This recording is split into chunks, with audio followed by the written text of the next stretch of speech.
विश्व हिंदू परिषद और बजरंग दल दिल्ली एनसीआर के कई इलाकों में यात्राएं निकाल रहे हैं। कई जगहों पर धारा 144 है, मगर मजाल है उन पर कोई अंकुश हो दोस्तों।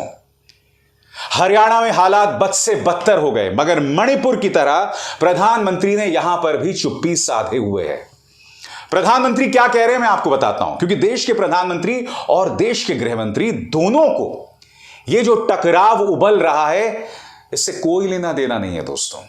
देश के प्रधानमंत्री क्या कह रहे हैं मैं आपको बताता हूं। देश के प्रधानमंत्री अपने सांसदों को मशवरा दे रहे हैं, इस बार मुस्लिम महिलाओं के साथ एनडीए के सांसद या बीजेपी के एमपीज रक्षा बंधन मनाएं या मुसलमान महिलाओं से राखी बंधवाएं। और दूसरी तरफ देश के गृह मंत्री अमित शाह कह रहे हैं कि अगर हम इस बार मध्य प्रदेश में सत्ता में आ गए तो अगले 50 सालों तक बीजेपी को केंद्र से कोई नहीं हटा पाएगा। थोड़ा मुद्दों की बात कर लें मान्यवर। आप दोनों की जिम्मेदारी है कि देश को जिस तरह से सांप्रदायिक आग की तरफ ढकेला जा रहा है उस पर आपके बयानात सामने आए। कोई राखी राखी खेल रहा है तो कोई अगले 50 साल तक सत्ता में बने रहने के सपने देख रहा है। उनकी बात मैं करूंगा दोस्तों, मगर सबसे पहले आपके सामने कुछ तस्वीरें। नोएडा में जैसा कि आप देख सकते हैं बाकायदा यात्रा निकाली गई डीएम चौक तक। इसके अलावा दिल्ली के निर्माण विहार मेट्रो स्टेशन के बाहर वीएचपी और बजरंग दल के कार्यकर्ताओं ने नारेबाजी की।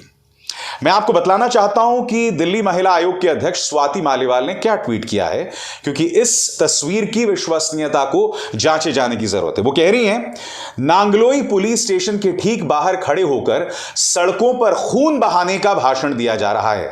अब तक मणिपुर और हरियाणा हिंसा का शिकार हुआ है, अब क्या दिल्ली को भी शिकार बनने दिया जाएगा?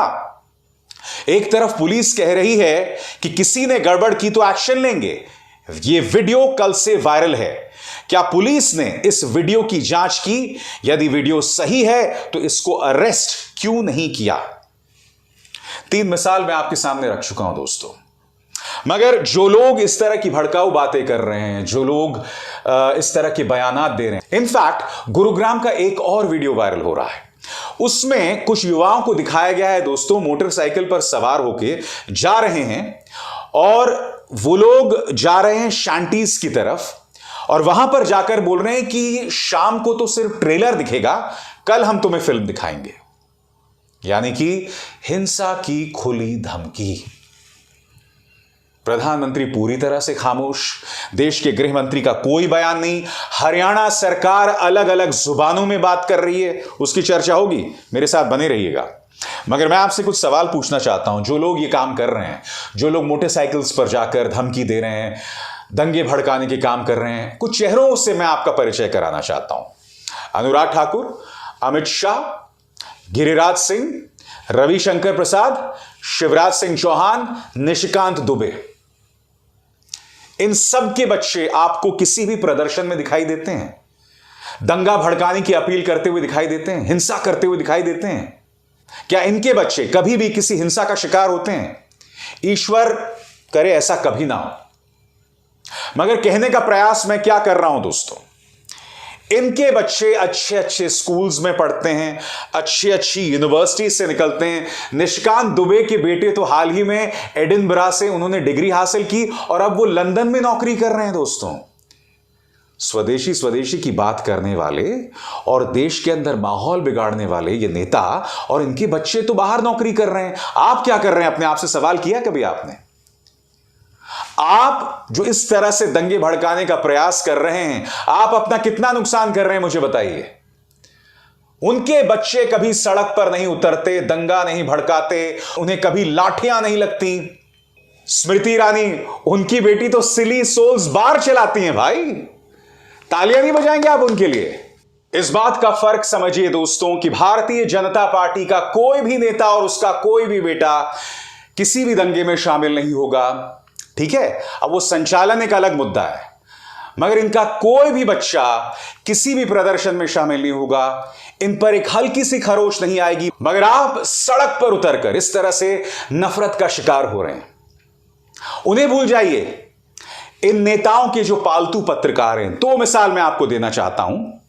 ये जो गोला गुंबद है, जो कि ये कह रहा है कि गुरुग्राम में 2002 का मॉडल जो है वो शुरू किया जाए, या फिर मुकेश अंबानी के न्यूज चैनल का ये भड़काऊ पत्रकार जो मुसलमानों के लिए परमानेंट सॉल्यूशन की बात कर रहा है, इन दोनों के बच्चे भी, मैं नहीं जानता हूं कितने बड़े हैं, मगर इन दोनों के बच्चे भी कहीं पर किसी प्रदर्शन में नहीं शामिल होंगे, और आप जो हैं इनके भड़काऊ कार्यक्रम देख देखकर अपना भविष्य बर्बाद कर रहे हैं। मैं चाहूंगा कि मेरे दोस्त रवीश कुमार ने इस मुद्दे पर क्या कहा है। दोस्तों, आप इस बात पर गौर करें, क्योंकि रवीश यहां जो कह रहे हैं उस पर गौर करने की बहुत जरूरी है। गोदी मीडिया 10 साल से जहर फैला रहा है। विपक्षी दलों को अपना आलस्य छोड़ जनता तक पहुंचने के लिए दूसरा रास्ता खोजना चाहिए। कार नहीं है तो पैदल चलिए।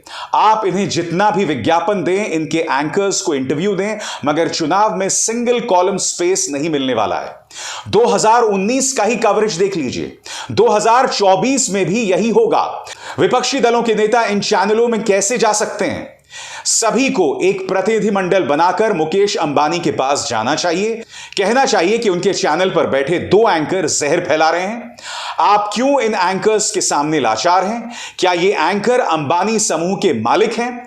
एनबीडीएसए ने फाइन किया है, सुप्रीम कोर्ट की कई टिप्पणियां हैं। मुकेश अंबानी का नाम लेकर अपील करनी चाहिए, फिर जनता के बीच जाकर हर भाषण में इन चैनलों और अखबारों के बारे में बताना चाहिए, हर रैली और हर पदयात्रा में।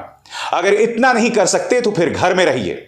जो गोदी मीडिया से नहीं लड़ रहा है वो लड़ ही नहीं रहा है, बाकी सब खाना पूर्ति है। एक एक शब्द से मैं इत्तेफाक रखता हूं। मैं बार बार कह रहा हूं कि अब वक्त आ गया है इस गोदी मीडिया का बहिष्कार करने के लिए। हमारा विपक्ष इतना नाकारा नहीं है कि वो मुकेश अंबानी के दफ्तर जाके इस बात का प्रदर्शन ना करें कि उनका चैनल न्यूज 18 लगातार प्राइम टाइम में जो जहर उगलता है, उनके एंकर्स इस तरह की जो बातें करते हैं। क्या मजबूरी है मुकेश अंबानी की इन्हें बर्दाश्त करने की? क्या वजह यह बताया जाए? मुकेश अंबानी खामोश हैं, एंकर्स जहर उगल रहे हैं। अब मुलाहिजा फरमाइए देश के प्रधानमंत्री और गृह मंत्री क्या कह रहे हैं। प्रधानमंत्री ने क्या कहा है आपकी स्क्रीन पर। इस बार मुस्लिम महिलाओं के साथ एनडीए के सांसद रक्षाबंधन मनाएं। और फिर देश के गृह मंत्री अमित शाह, मध्य प्रदेश चुनाव हम जीते तो 50 साल केंद्र में बीजेपी सरकार रहेगी। यानी कि दोनों का बयान सिर्फ वोटों के लिहाज से दिया गया है। मैं आपसे समझना चाहता हूं दोस्तों, क्या देश के गृह मंत्री और देश के प्रधानमंत्री के सामने इससे बड़ी कोई चुनौती है?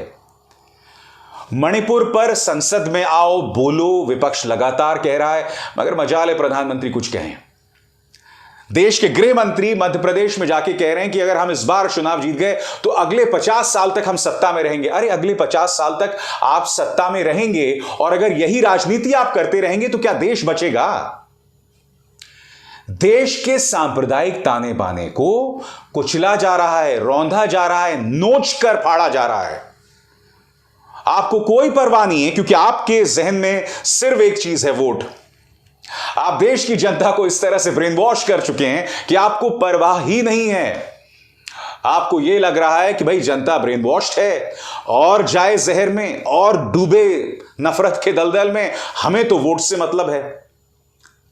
भाड़ में जाए जनता, अपना काम बनता तो क्यों बोले भाई। यह हालत है इस देश के सबसे वरिष्ठ और सबसे ऊंचे पद पर बैठे 2 व्यक्तियों की। केंद्र में यह हालत है, अब हरियाणा में क्या हालत है उस पर भी गौर कीजिए। आपके स्क्रीन पर हरियाणा के मुख्यमंत्री मनोहर लाल खट्टर और डिप्टी सीएम दुष्यंत चौटाला दोनों अलग अलग जुबानों में बात कर रहे हैं। देखिए, मनोहर लाल खट्टर, साजिश दिखाई देती है इन्हें।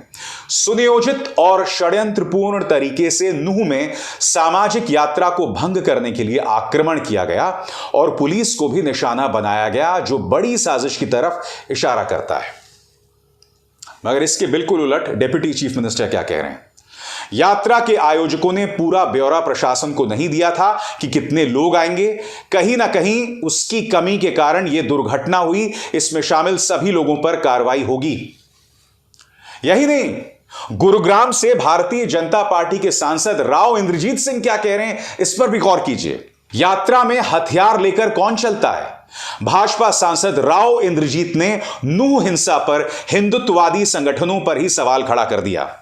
दरअसल राव इंद्रजीत सिंह यह भी कह रहे हैं कि देखिए, दोनों तरफ से गलती है और यकीनन दोनों तरफ से गलती है। शोभा यात्रा पर इस तरह की हिंसा नहीं हो सकती है। लोग मंदिर में फंसे हुए थे, उनकी जान आफत में थी, 2 होमगार्ड्स को मौत के घाट उतार दिया गया। इन तमाम मुद्दों पर सवाल होगा, मगर साथ ही इन मुद्दों पर सवाल होगा कि मोहनू मानेसर पर यह सरकार इतनी नरम क्यों है। 2 मुसलमानों की हत्या का आरोपी इस तरह से खुलेआम घूम रहा है, कोई कार्रवाई नहीं है।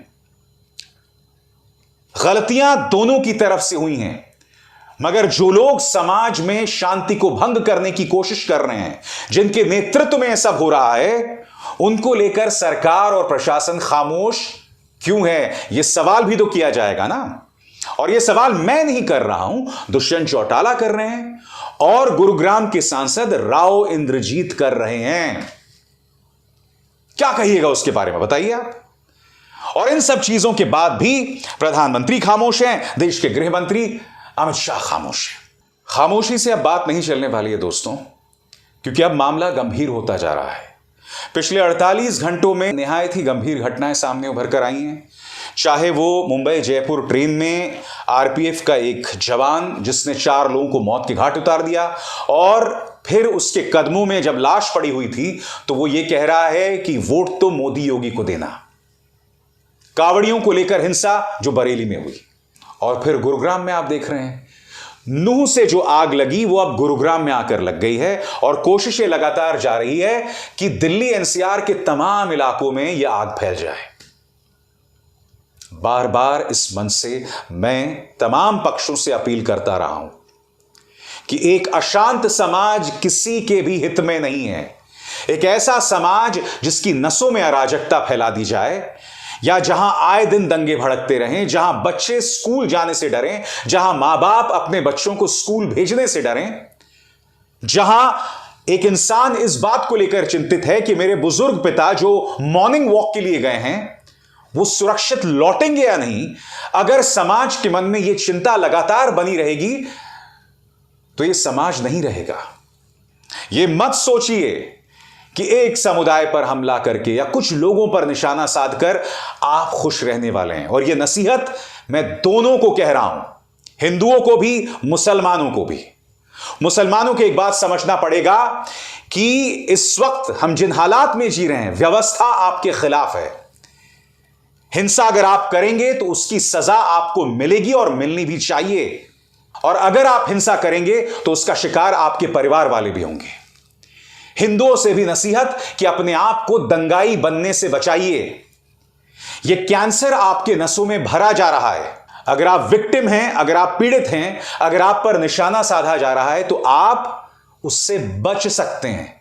मगर अगर आपकी नसों में जहर भर दिया जाएगा, आपको ब्रेन वॉश कर दिया जाएगा, आपको नफरत के दलदल में डुबो दिया जाएगा, तो आप कभी नहीं सुधर सकते। क्योंकि इस वक्त जो हालात हैं, आपको कैंसर के स्टेज 4 की तरफ धकेला जा रहा है। कैंसर स्टेज 4 का मतलब समझते हैं आप? कैंसर का वो स्टेज जिसके बाद आदमी बच नहीं सकता, और बचता भी है तो एक वेजिटेबल की तरह जिंदगी भर बिस्तर में पड़े रहता है। क्या आप चाहते हैं कि आपकी आत्मा, आपकी सोच, आपके काम करने की क्षमता को पंगु बना दिया जाए, असहाय बन जाएं आप? इस कदर असहाय कि आप अपना काम ना कर सकें, ईमानदारी से अपनी रोजी रोटी ना कमा सकें। कभी आपने इस बात पर गौर किया है कि हालात को क्या बनाया जा रहा है? मुझे गाली देने से बात नहीं बनने वाली। मेरा लक्ष्य तो साफ है। मैं एक ऐसा समाज अपने बच्चों के लिए चाहता हूं ताकि आने वाले 50-60 साल तक वो सुरक्षित और अच्छे से रह सकें। इसलिए इस मंच पर मैं जो भी बात करता हूं, अपील मेरी आप सबसे होती है, मगर उसके सहारे मैं अपने बच्चों के लिए एक सुरक्षित भविष्य चाहता हूं। क्या आप अपने बच्चों के लिए सुरक्षित भविष्य नहीं चाहते? क्या आप चाहते हैं कि लगातार हम दंगों में उलझे रहें? क्योंकि उन्हें तो वोट चाहिए ना, उन्हें वोट से मतलब है। आपको भी क्या सिर्फ वोट से मतलब है? आपको भी क्या सिर्फ खुद को बदनाम, बर्बाद करना है? ये सवाल हैं, इनके जवाब ढूंढिए। इनके जवाब ढूंढिएगा तब समाधान तक पहुंचेंगे, तब आपको असलियत दिखाई देगी, तब इस अंधे कुएं से निकलकर आपको रोशनी दिखाई देगी जिसकी जरूरत आज इस समाज को है। बोलिए, मेरी हां में हां मिलाएंगे? मेरी बात को समझेंगे? चलिए, हां में हां बेशक ना मिलाएं, मगर कम से कम देखें जिस राह पर आप चल रहे हैं उसका परिणाम क्या है। अभिसार शर्मा को दीजिए इजाजत। नमस्कार। स्वतंत्र और आजाद पत्रकारिता का समर्थन कीजिए, सच में मेरा साथी बनिए। बहुत आसान है दोस्तों, इस ज्वाइन बटन को दबाइए और आपके सामने आएंगे ये 3 विकल्प, इनमें से एक चुनिए और सच के इस सफर में मेरा साथी बनिए।